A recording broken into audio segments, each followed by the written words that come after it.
बस अपने माँ बाप की सेवा करो।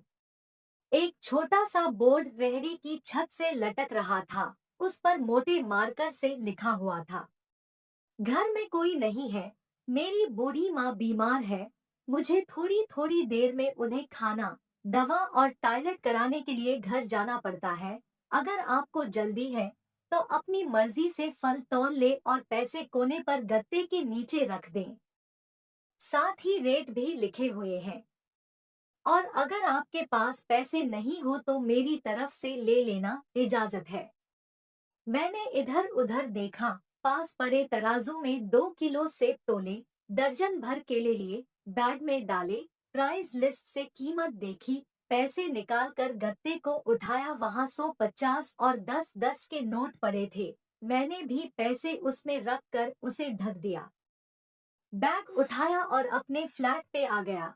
रात को खाना खाने के बाद मैं और भाई उधर निकले तो देखा एक कमजोर सा आदमी, दाढ़ी आधी काली आधी सफेद, मैले से कुर्ते पजामे में रेहड़ी को धक्का लगाकर बस जाने ही वाला था। वो हमें देखकर मुस्कुराया और बोला, साहब फल तो खत्म हो गए। नाम पूछा तो बोला, सीताराम। फिर हम सामने वाले ढाबे पर बैठ गए। चाय आई, कहने लगा, पिछले 3 साल से मेरी माता बिस्तर पर है, कुछ पागल सी भी हो गई है और अब तो फालिज भी हो गया है। मेरी कोई संतान नहीं है, बीवी मर गई है, सिर्फ मैं हूँ और मेरी माँ।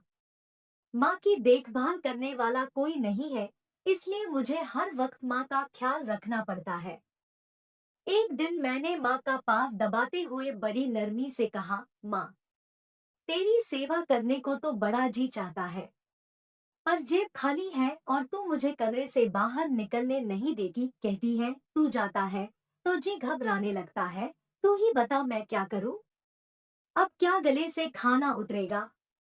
न मेरे पास कोई जमा पूंजी है। ये सुनकर माँ ने हांफते कांपते उठने की कोशिश की। मैंने तकिए की टेक लगवाई, उन्होंने झुर्रियों वाला चेहरा उठाया, अपने कमजोर हाथों को ऊपर उठाया, मन ही मन राम जी की स्तुति की, फिर बोली, तू रेहड़ी वहीं छोड़ आया कर, हमारी किस्मत हमें इसी कमरे में बैठकर मिलेगा। मैंने कहा, माँ क्या बात करती हो, वहाँ छोड़ आऊंगा तो कोई चोर उचक्का सब कुछ ले जाएगा। आजकल कौन लिहाज करता है, और बिना मालिक के कौन खरीदने आएगा? कहने लगी, तू राम का नाम लेने के बाद रेहड़ी को फलों से भरकर छोड़कर आजा, बस ज्यादा बक बक नहीं कर, शाम को खाली रेहड़ी ले आया कर। अगर तेरा रुपया गया तो मुझे बोलियो।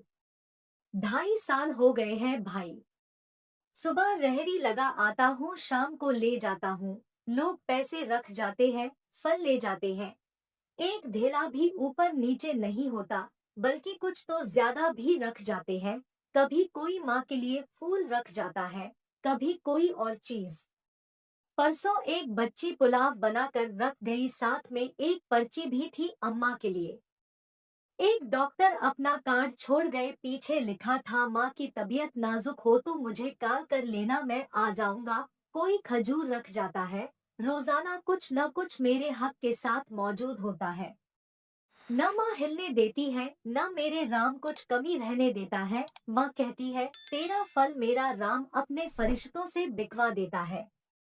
आखिर में इतना ही कहूंगी कि अपने माँ बाप की सेवा करो और देखो दुनिया की कामयाबियां कैसे हमारे कदम चूमती है।